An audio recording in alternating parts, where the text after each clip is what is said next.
আসলে অনেকদিন যাবত ধরে আলুর দম খাওয়ার অনেক ইচ্ছা হচ্ছিল। কেন জানি আলুর দম বানিয়ে উঠতে পারছিলাম না। হঠাৎ করে আম্মু আজকে আলুর দম সাথে লুচি ভেজে দিল। কি কারণে সেটা দেখুন। হঠাৎ করে আম্মু দেখে আলু বার করছে। আম্মুকে জিজ্ঞাসা করলাম এগুলো দিয়ে কি করবে? আম্মু বলে আলুর দম করবো। আমি তো দেখো অবাক। জিজ্ঞাসা করলাম এতদিন ধরে আলুর দম খাওয়ার বায়না করছি, কিন্তু এতদিন পরে তুমি আজকে আলুর দম বানিয়ে দিচ্ছ কেন? এতদিন তো নতুন আলুর সিজন যাচ্ছে, মটরশুটির সিজন যাচ্ছে, কিন্তু আলুর দম বানিয়ে দিলে না, আজকে কেন? প্রশ্ন করার পরে উত্তর তখন পেলাম যে সবুরা বলে মেওয়া ফল।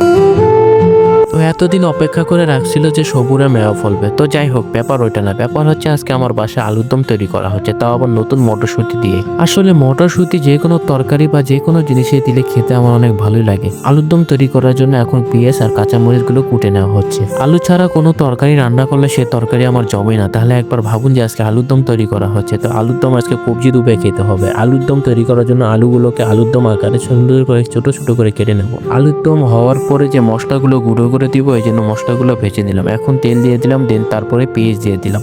আর তাছাড়া রেলগাড়ি ঝমঝম পা পিছলে আলুর দম, এটি হলো ছোটবেলার একটি অত্যন্ত জনপ্রিয় ছড়া, যা মূলত রেল ভ্রমণ বা ট্রেনের গতির সাথে মজার ছলে ব্যবহার করা হতো। আপনারা হয়তো নিশ্চয়ই শুনেছেন এই ছড়াটা। তখন যে মশলাগুলো ভেজে নিয়েছিলাম সেটা গুঁড়ো করে নিচ্ছি, এটা উপরে দিয়ে ছিটিয়ে দেবো। এখন মটরশুঁটিগুলো দিয়ে দিলাম, দেন আলুগুলোও দিয়ে দিলাম। বিক্রমপুরের মানুষ বলে আলু অনেক পছন্দ করে। আমার আম্মুর দেশ বিক্রমপুর, তাহলে তো আমিও বিক্রমপুরের একজন ছেলে, তো আমারও আলুর দম কিন্তু অনেক পছন্দের। আর তখন যে মশলাগুলোকে ভেজে সুন্দর করে বেটে নিয়েছিলাম গুঁড়ো করে, এখন সেই গুঁড়োগুলো দিয়ে দিলাম। এর কারণে আলুর দমের স্বাদটা আরো ভালো হবে। কার কার কাছে আলুর দম পছন্দ অবশ্যই কমেন্টে জানাবেন। এই আলুর দমের ঘ্রাণে আমার পুরো ঘর ভরে গেছে। তো ফাইনালি দেখুন আমাদের আলুর দমের ফাইনাল লুক। দেখুন যে দেখতে কতটা লোভনীয় লাগছে, না জানি খেতে কিরকম লাগবে। আমার দেখেই তো মুখে জল চলে আসতেছে। আর সাথে যদি থাকে লুচি, তাহলে তো কথাই নেই। ছোটবেলা থেকে শুনে আসতেছি যে লুচি দিয়ে আলুর দম, আলুর দমের সাথে লুচি দিয়ে অনেক মজা লাগে খেতে।